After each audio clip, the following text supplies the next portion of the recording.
दोस्तों कैसे हैं आप सब। दोस्तों अगर आप गुजरात जुडिशल सर्विसेज या जीपीएससी जैसी एग्ज़ाम्स की तैयारी कर रहे हैं तो उसमें आपके लिए इंग्लिश टू गुजराती और गुजराती टू इंग्लिश ट्रांसलेशन काफ़ी ज़्यादा इंपॉर्टेंट हो जाता है। जीपीएससी की सारी एग्ज़ाम्स में नहीं, पर काफ़ी एग्ज़ाम्स ऐसी होती है जहाँ पे आपको ये ट्रांसलेशन की ज़रूरत पड़ती है।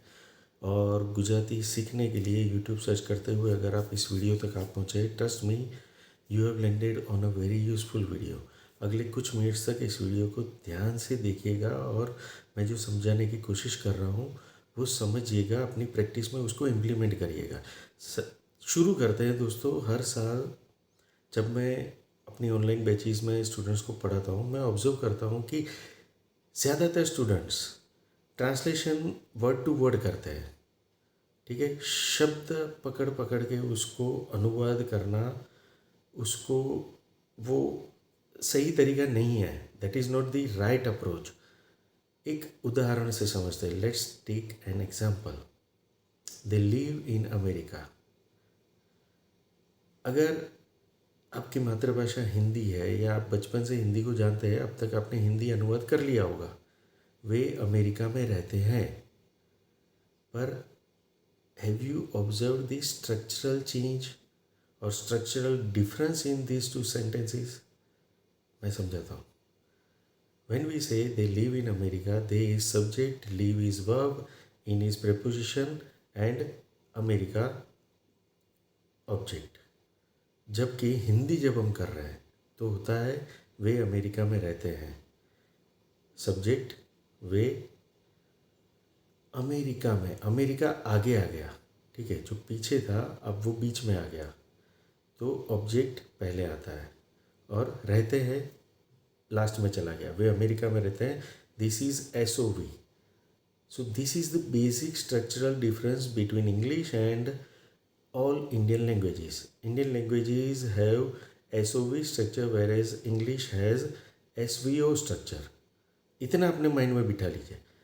मैंने जो उदाहरण दिया that was a simple example, okay. पर आपकी एग्ज़ाम में तो इतने सिंपल वाक्य आते ही नहीं है ना।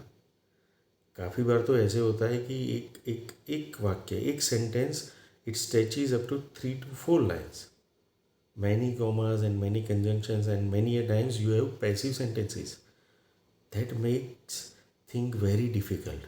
Okay, that makes all these translation exercise very very difficult। ये चीज़ आपको ध्यान में रखनी है, क्योंकि मैं वीडियो के थ्रू समझा रहा हूँ। मैं आपको एक ही एग्जांपल दे रहा हूँ, ठीक है। बाकी मेरी जो ऑनलाइन बैचेज होती है उसमें हम लाइव ये चीज़ प्रैक्टिस करते हैं, लाइव ट्रांसलेशन होता है। और trust me, it takes a lot of time and effort. दूसरी एक चीज़ मुझे आपको समझानी है, वो है आर्टिकल्स के बारे में। In English articles play a very very important role.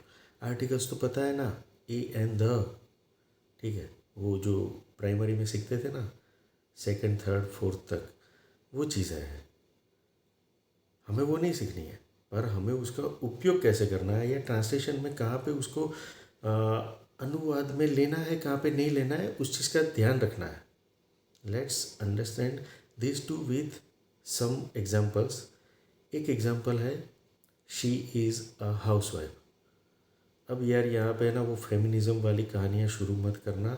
This is just an example, ठीक है।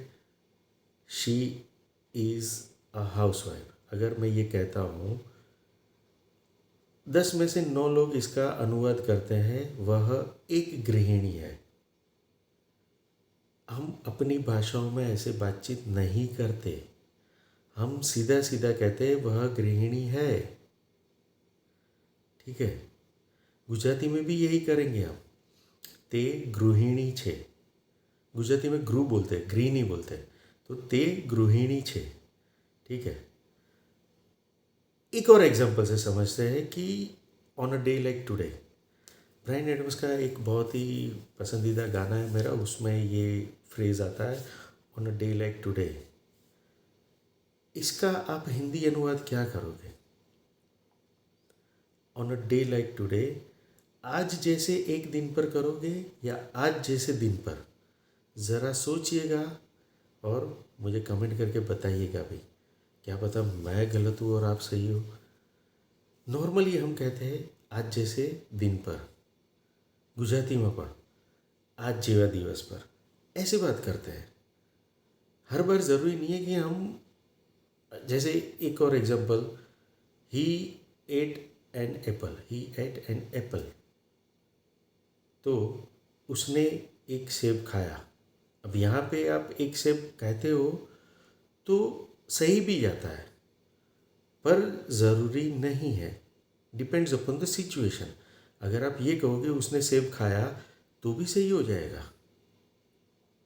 ओके, तो आपको ट्रांसलेशन में ऐसी चीज़ों का ध्यान रखना है, आर्टिकल का कब उपयोग करना है कब नहीं करना है। यही चीज़ मैं रिवर्स आपको समझाता हूँ हमारी भाषा से इंग्लिश में। अगर हम कहते हैं वह विद्यार्थी है, ते विद्यार्थी छे, हम ये नहीं कहते कि वह एक विद्यार्थी है। बहुत रेयरली ऐसा वाक्य कोई बोलता है। वह विद्यार्थी है, वह टीचर है, वह शिक्षक है, वह गायक है, वो गायक है, या ते डांसर छे। आजकल तो हम इन्हीं शब्दों का उपयोग करते हैं, ते डांसर छे, ते गायक छे और ते क्रिकेटर छे, ऐसे हम गुजराती में भी बोलते हैं। तो इन सब का क्या होगा? हम ऐसे तो नहीं बोलते ते एक गायक छे, ते एक सिंगर छे, ते एक क्रिकेटर छे, ऐसे बात नहीं करते हैं। और इन सारे वाक्यों का अगर हम इंग्लिश समझे तो हर एक में आर्टिकल लगाते हैं। ठीक है, ते विद्यार्थी छे, she is a student, he is a student. ठीक है, ते गायक छे, he is a singer, she is a singer. जो भी जेंडर है उस हिसाब से जब इंग्लिश करते हैं तो आर्टिकल आ जाता है। गुजराती में ज़रूरत नहीं है, हमारी भाषाओं में आर्टिकल जैसी व्यवस्था नहीं है। ये 2 पॉइंट समझाने थे। उम्मीद है आप तक पहुँचे होंगे, आपको अच्छे से समझ आ गए होंगे। फिर भी अगर कोई डाउट है या कुछ काउंटर करना है, कमेंट बॉक्स तो खुला ही है। और कुछ काम का लगा हो तो यार अपने दोस्तों तक ही पहुँचा दो। ठीक है, और सब्सक्राइब कर लेना, क्या पता किसी दिन ऐसा ही कोई काम का वीडियो मिल जाए। Thanks for watching.